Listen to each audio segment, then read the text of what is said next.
Hola, ¿qué tal? Saludos cordiales aquí en TV Senado y en el 107.1 de Radio Universidad Central. Hoy día vamos a conversar con un parlamentario que pertenece a una región donde hay elecciones y al mismo tiempo es una zona eminentemente agrícola. Aquí está su presentación.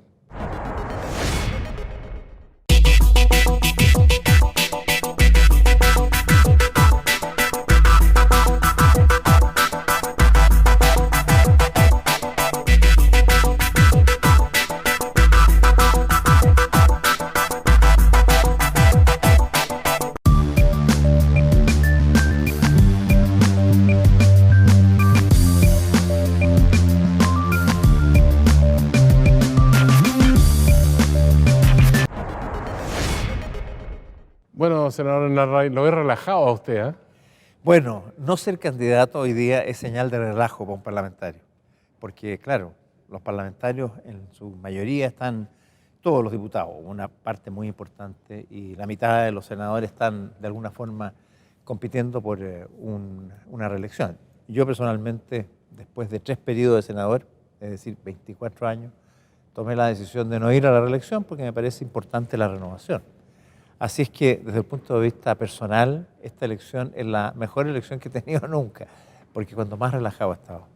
Pero además cambió todo el sistema de proyectarse el electorado, de establecer diálogo y además impulsar una campaña, significa colocar afiches, carteles y todo eso desaparece en gran porcentaje ahora, ¿no? Sí, es muy difícil hacer las campañas porque se redujo el presupuesto, se redujeron los instrumentos para hacer campaña. Se pueden hacer muy limitadamente. Por ejemplo, las palomas famosas no pueden ser de más de 3x2, no pueden haber gigantografías ni cosas de ese estilo. Y las posibilidades de financiar una campaña son también muy difíciles. Entonces, el cuadro que se ha armado desde un punto de vista electoral es muy difícil para los candidatos, pero lo es particularmente para los nuevos. Si yo hubiera ido a la reelección, habría estado con mucha ventaja. A mí me conocen toda la región y llevo muchos años trabajando. Y aparecen figuras nuevas que por más empeño que le pongan, por competentes que sean, porque ni siquiera es un desmedro de su calidad como persona, como eventual parlamentario, sino que simplemente la gente no lo conoce.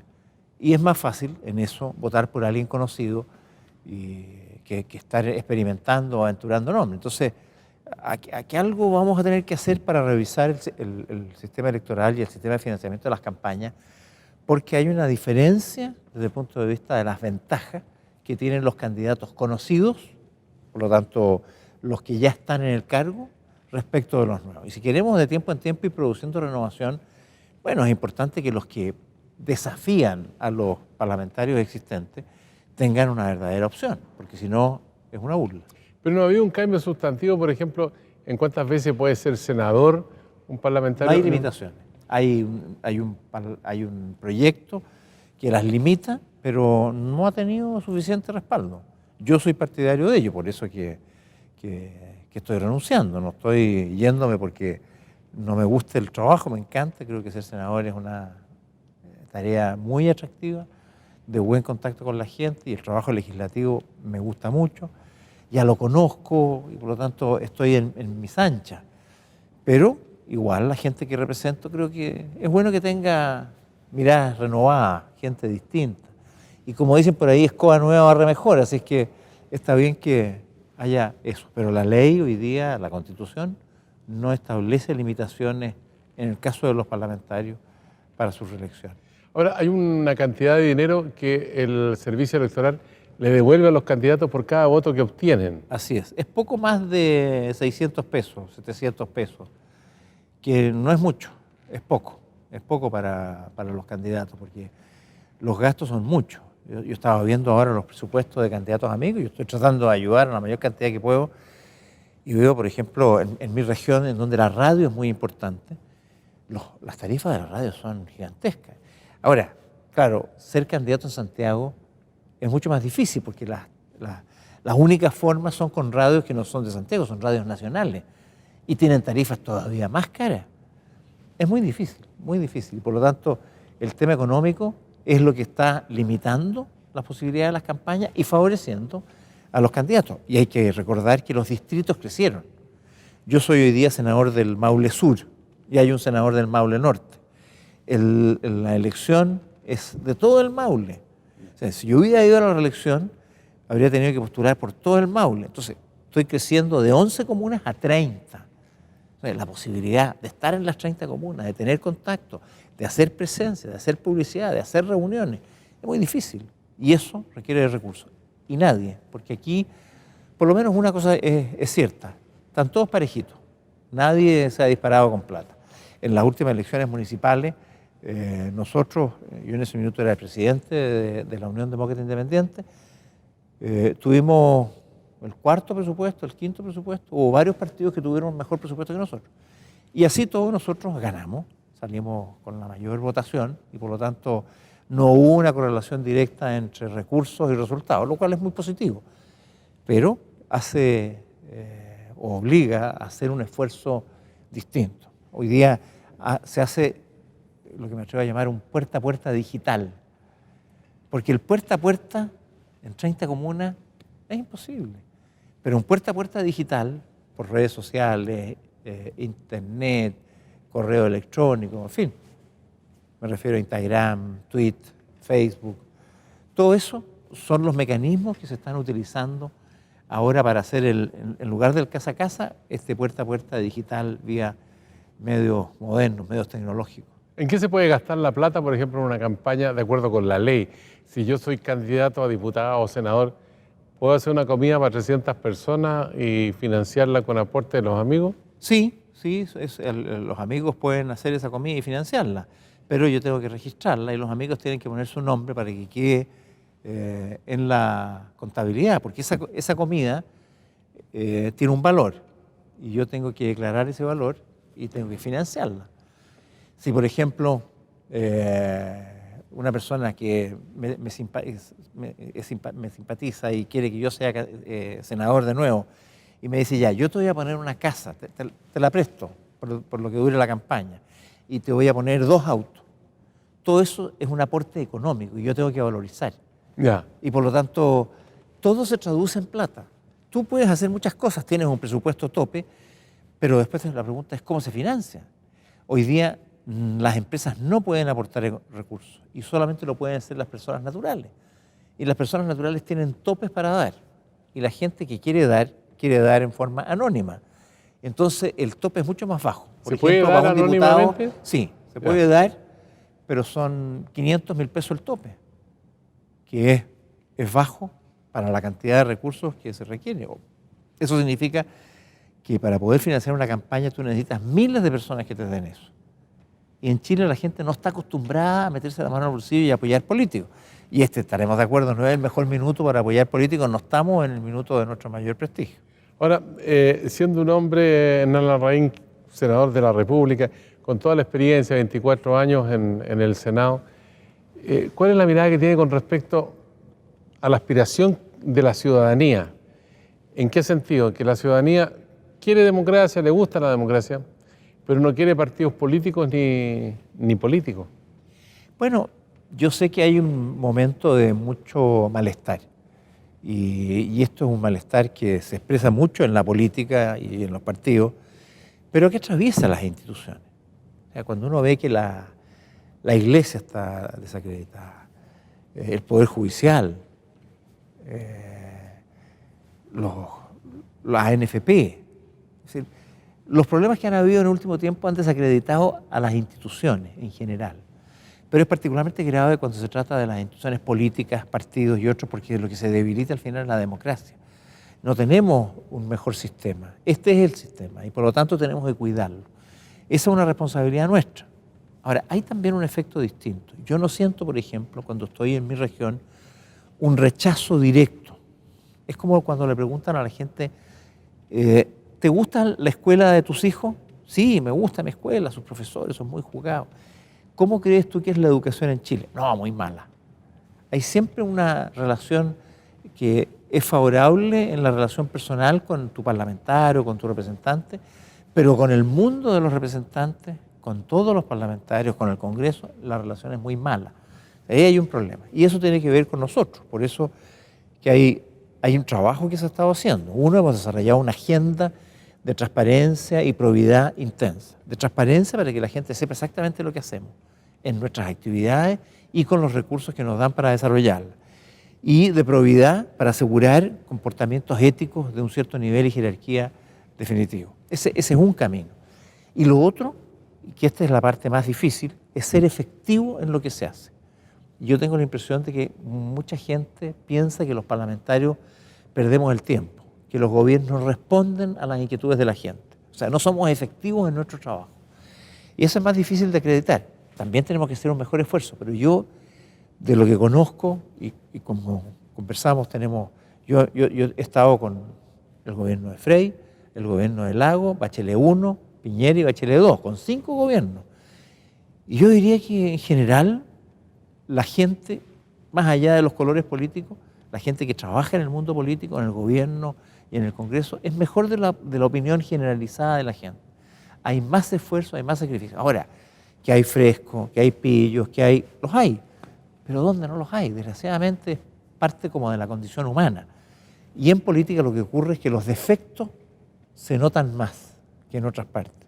Porque salen publicados y la prensa Ahora, nos hace cuando uno sufrir ve las consecuencias. que a toda esta situación uno puede llegar a la conclusión de que hay falta de convicción y falta de entusiasmo. Entonces, que es una cuestión que tiene que ver con la emocionalidad de la gente, cómo se conecta, digamos, con el mundo de la política, y eso es difícil recuperarlo. Es difícil. Y además con otro agravante, que también pasa desde el punto de vista de nosotros, de los candidatos, digamos ahora que estamos en periodo de elecciones.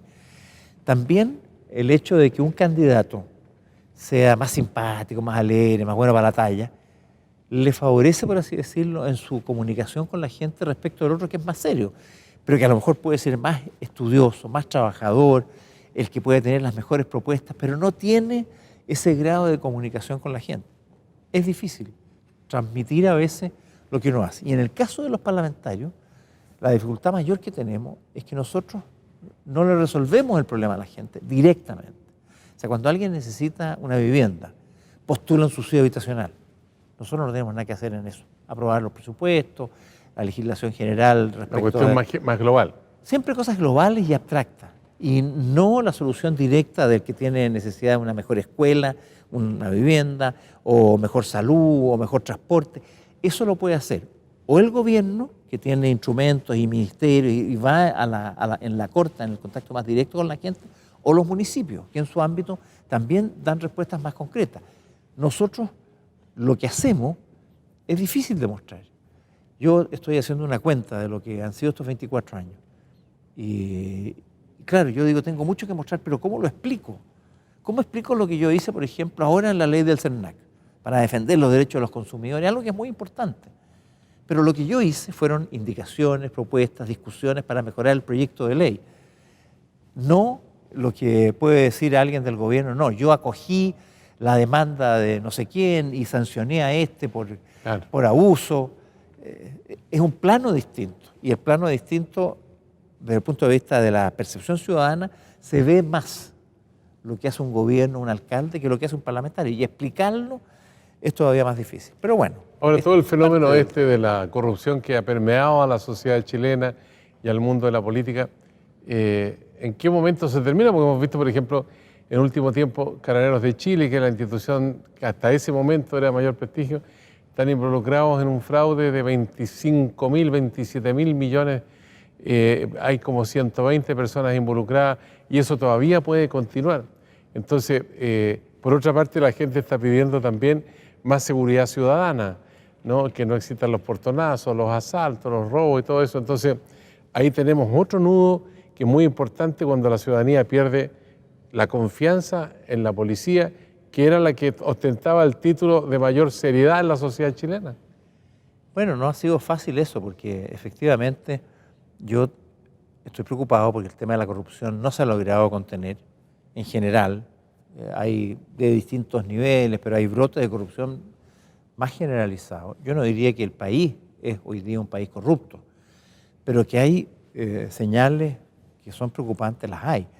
Y esta denuncia, yo no puedo afirmar que sea cierta la denuncia, porque siempre presumo la inocencia de los acusados, pero que haya ya una discusión, si en una municipalidad, estoy hablando de la municipalidad de San Ramón, se imputa que el alcalde y otras personas podrían, y lo hago todo eventual porque realmente no quiero hacer juicio definitivo en materias que no sé, pero es primera vez que se habla de que podría haber una connotación del narcotráfico con un mundo político, con un poder político. Eso lo encuentro muy grave, porque, por así decirlo, la corrupción que uno conoce habitualmente es la de alguien que quiere influir en la decisión de una autoridad, sea porque tiene que hacer una licitación, una adjudicación, o porque tiene que dictar una ley. Y mis intereses se ven perjudicados con esta ley o con esa decisión. Entonces yo intervengo y algunos se exceden y entran en esta situación de corrupción cometiendo un acto indebido e inmoral. Esa es como la... Pero del narcotráfico, primera vez que yo oigo que hay una autoridad que pueda estar involucrada. Entonces, a lo mejor han habido otras personas, no lo sé, pero que se sepa, a mí me parece gravísimo, porque es otro nivel, es otro escalón. Por tanto, esto obliga a redoblar esfuerzos para, primero, ojalá que sea falso todo lo que se ha dicho, pero por si no lo fuera, quiere decir que aquí el narcotráfico, o como hablan ahora, la narcocultura, está mucho más instalada de lo que nosotros pensamos, y cuando esas cosas se van instalando, van subiendo grados, porque el círculo de la corrupción se cierra no solamente cuando hay concursos entre los privados, claro, sino que cuando meten a los tribunales y a la policía, porque ahí cierra, porque ahí quedan en la impunidad, pueden operar libremente si tienen la autoridad política, la autoridad judicial y la policía, entonces impunidad total. Es muy grave ese círculo que nosotros no lo hemos tenido, lo hemos visto en otros países, y por eso que estamos en el minuto de dar una batalla frontal para evitar caer en una situación de corrupción sistemática, institucionalizada, que hoy día no existe, pero yo creo que no hemos logrado retroceder, sino que más bien está instalada y hay como brotes que preocupan, señales de luz amarilla. Y así completamos esta primera parte de la conversación con el senador Hernán Larraín en Contrapuntos, aquí en el canal del Senado. Una pausa y volvemos con usted a través del 107.1 Radio Universidad Central también.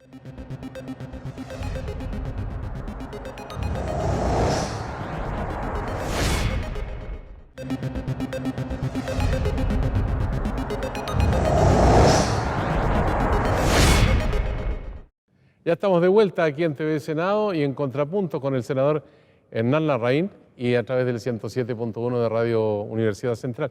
Senador, el presupuesto de la Nación quizás es la manzana de la discordia más grande que llega al Congreso. ¿Cómo se ve esa manzana de la discordia en la discusión de este año?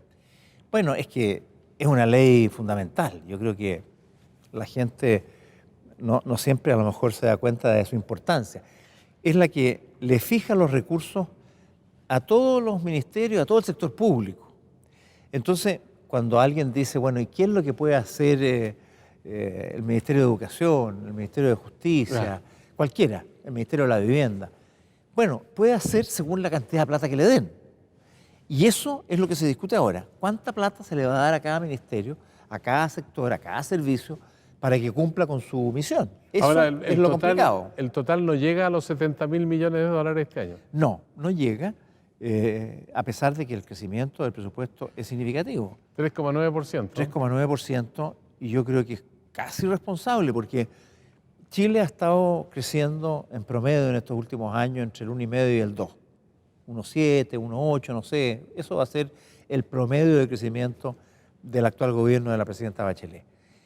Entonces, cuando uno tiene un crecimiento de sus ingresos del 1,8, y tú dices, no, yo voy a gastar el doble, que es lo que está haciendo en el porcentaje, en el 3,9. Aumenta el déficit fiscal. Tú estás aumentando el déficit fiscal. Mira, en este periodo, el endeudamiento que tenía el gobierno hace 4 años se ha duplicado. ¿Por qué? Porque cuando yo gasto más de lo que tengo, más de lo que me entra, para suplir esa diferencia tengo que tomar un crédito.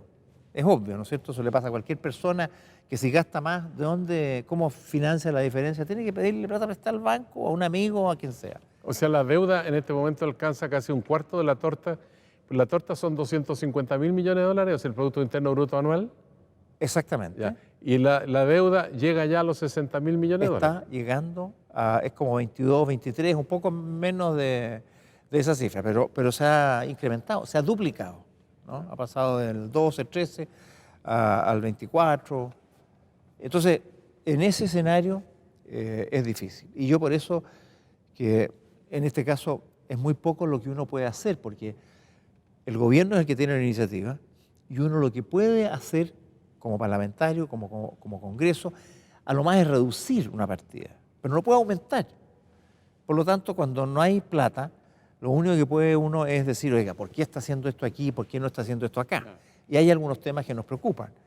Quizás el más fuerte es el presupuesto de educación, porque en el presupuesto de educación, a propósito de la ley de inclusión, la llamada ley de inclusión es la que cambió la educación particular subvencionada, terminó el lucro en ese nivel de educacional y le dijo a todos los establecimientos que atendían a más alumnos que la educación municipal, les dijo, mire, ustedes quieren seguir haciendo esto, tienen que convertirse en entidades sin fines de lucro y yo le voy a compensar el copago. Yo le voy a dar a usted platas con los reajustes para que usted pueda mantener un nivel, a lo mejor no igual, pero por lo menos un cierto nivel.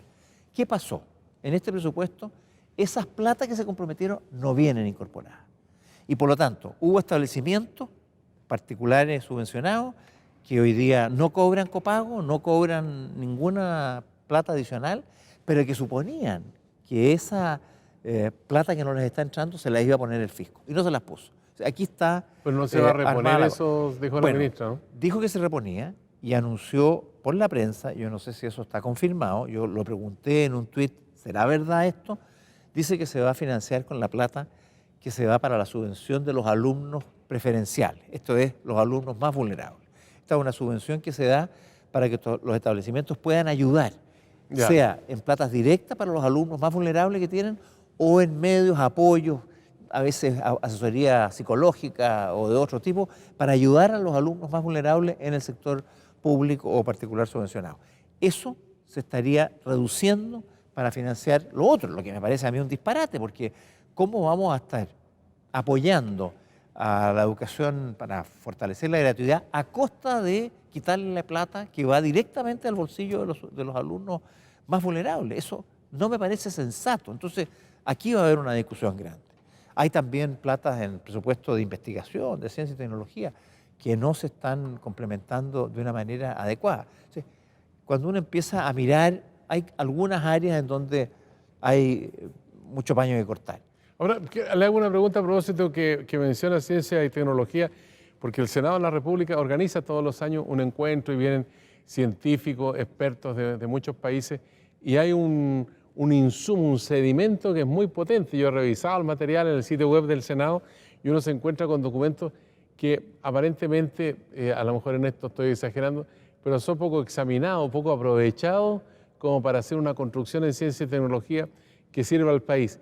¿Cómo ve usted esta conversación de este Congreso del futuro que hace el Senado con la realidad del Chile que queremos, que aspiramos a que tenga valor agregado en cuanto a las posibilidades de desarrollo?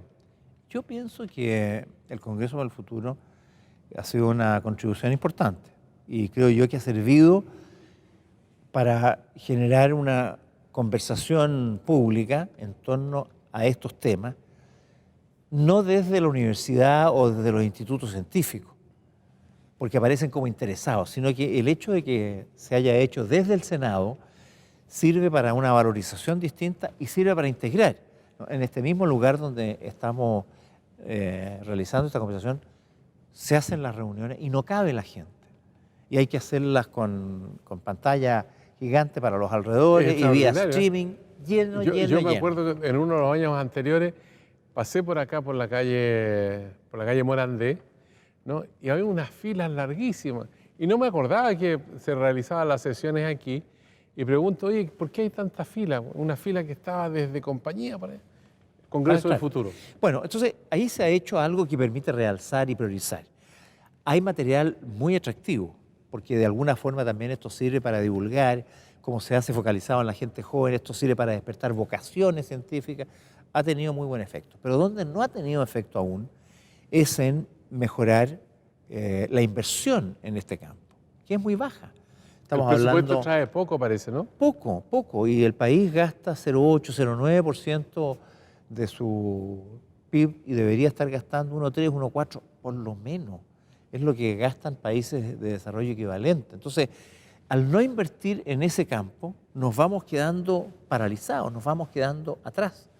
Eso es lo que a mí me inquieta y es lo que me hace pensar que Chile todavía no tiene la madurez para entender que el mundo que nos enfrentamos es un mundo en donde la formación de la persona y el nivel de conocimiento e información social son los ejes. En otros tiempos, lo importante era el capital humano, el capital físico, ¿no? La infraestructura, la riqueza natural. Hoy día, países sin riqueza natural, piensa Japón. Japón es un país enorme, muy sobrepoblado, que no tiene riquezas naturales muy significativas, pero lleva un siglo educando bien a su gente y un siglo trabajando en la ciencia y la tecnología. Y es un país gigantesco. Corea del Sur. Japón, el 70%, digamos, de su productividad está centrado en la prestación de servicios en ese ámbito. Lógico, porque no tienen recursos naturales. Entonces, lo que hacen es entregar inteligencia, valor agregado. Corea del Sur. Corea del Sur tuvo una guerra feroz que generó la Corea del Sur y la Corea del Norte a comienzos de la década del 50. Terminó con los dos países divididos y Corea del Sur, en ese minuto, tenía un ingreso per cápita, la tercera parte de lo que tenía Chile. La tercera, en ese minuto. Es decir, si nosotros teníamos $600 per cápita, ellos tenían 200. Han pasado 60 y más años desde eso y Corea invirtió en educación, en ciencia, en investigación, en tecnología, en innovación. Historia corta, hoy día tiene 2 y casi 3 veces más de ingreso per cápita que los chilenos. O sea, estaba aquí y nos pasó así, en el mismo periodo de tiempo. O sea, nosotros fuimos los que no hicimos bien la pega. Y eso, creo yo, es parte de las enseñanzas del mundo que viene. Si usted quiere estar y ofrecerle a su gente no solamente un nivel de desarrollo mínimo, sino que estar conectado con el mundo, formar parte del mundo, ahora, tiene que ser algo distinto. No habrá un problema, yo le he escuchado a alguien, no sé a quién, pero me pareció interesante la idea de que en Chile estos periodos presidenciales de 4 años son muy pocos, porque el gobierno termina de instalarse después de 1 año. Y después ya en el último año está como en la despedida, o sea, tiene para ejecutar, digamos, un eventual programa de gobierno algo de 2 años y medio. Entonces, ¿por qué no existe la posibilidad de reelección? Y los buenos gobiernos tienen la posibilidad de continuar la obra y los malos gobiernos le bajan la cortina. Es una antigua discusión, es cierto. El problema por el cual se ha optado en Chile por un gobierno sin reelección inmediata es que cuando existe esa reelección inmediata, los gobiernos se dedican los primeros 4 años a hacer campaña, por así decirlo, para la reelección. Esa es la experiencia internacional más socorrida. Bueno, Estados Unidos tiene periodos de 4 años con derecho a reelección. Entonces, los primeros 4 años, lo que se está haciendo es seguir en campaña y realmente se pone a gobernar el presidente cuando es reelecto, porque ahí ya sabe que no va a volver a ser reelecto. Es una discusión en donde yo no sé quién tiene la razón. Yo personalmente soy partidario de un solo periodo sin reelección que pudiera durar 5 años. 5 años. Ya 6 a mí me huele mucho, porque si el gobierno es malo, es muy difícil. Salvo que tuviéramos un sistema parlamentario donde uno puede tener más fluidez en el recambio, cuando se pierde la mayoría. ¿Por qué ha habido tanto problema como para abocarse a una discusión de ese tipo que es tan trascendente? A lo mejor la gente piensa que no es importante, pero es la decisión final acerca de las políticas públicas, donde se establezca un sistema semiparlamentario, semipresidencial y existe una flexibilidad que permita hacer cambios cuando las circunstancias lo requieran. Ha sido muy difícil. Nosotros, con un grupo de senadores transversal, con el senador Andrés Saldívar, Andrés Alamán, Felipe Arboe y yo, me está faltando alguien, presentamos un proyecto para introducir el mecanismo semipresidencial ahora. Una prueba que básicamente consiste en que el presidente pueda, no está obligado, pueda nombrar al ministro del Interior como jefe de gabinete. De manera que puede entregarle ciertas tareas de coordinación y sobre todo de negociación política. El periodo que viene, el periodo presidencial que empieza en el 11 de marzo del 18, es un periodo que tiene una característica, en que el que gane la presidencia, quien quiera gane, no va a tener el Parlamento, no va a tener mayoría en el Parlamento. O sea, ganaría lo pirro, gana la elección, Gana, pero queda... claro, la presidenta Bachelet actual fue elegida con mayoría en las dos cámaras. Entonces eso facilita la posibilidad de gobernar.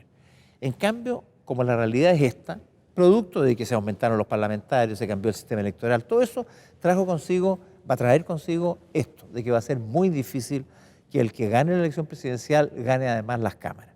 En ese escenario, que no es un escenario enteramente desastroso, porque obliga a la negociación. Yo, después de muchos años en política, me gusta la negociación porque las mayorías de turno son peligrosas. En cambio, una mayoría que se consolida políticamente puede darle más estabilidad al país porque compromete a dos sectores políticos, no solamente al que tiene la mayoría temporal, porque las mayorías van cambiando. Bueno, para poder hacer ese proceso de negociación creímos que era muy importante que hubiera un ministro que tuviera una cierta mayor independencia política. Y dejamos al presidente afuera. Este hace el jefe de gabinete, es el fusible. Si funciona, fantástico, y si no, se quema.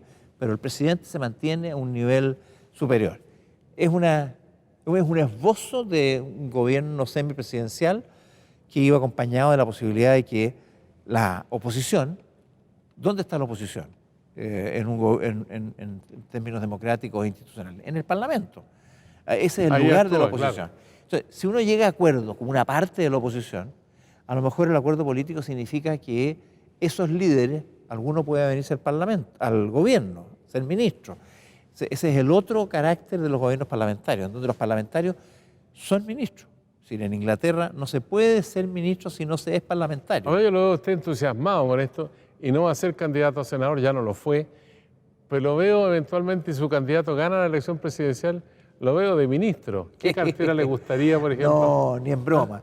No, yo no. Mira, yo soy un servidor público, no un escalador público. No, pero si lo no llaman... depende. Mira, cuando las cosas no dependen de uno no las puede proyectar. Yo estoy más bien proyectándome cómo sigo en el servicio público, porque no voy a seguir siendo senador, pero sí voy a seguir en el servicio público, es mi vocación, es lo que he hecho en toda mi vida. Lo más probable es que esté en áreas como educación, en el área de desarrollo social, que son los compromisos que yo llevo en el alma. Lo otro es siempre indeterminado, incierto y depende de la voluntad de una tercera persona. Yo creo que no es importante ni conveniente hoy día estar hablando. No, de cargo sí era como dejaba de ser senador. Bueno, se nos pasó volando el tiempo y tenemos un minuto para usted que lo puede utilizar a su libre albedrío.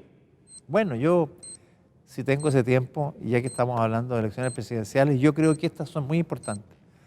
Porque estas elecciones, a diferencia de las otras, están contrastando dos proyectos políticos muy distintos. Que no es lo que ocurría, porque cuando estaba la concertación tenía diferencias con nosotros, con la alianza entonces, pero no eran tan sustanciales.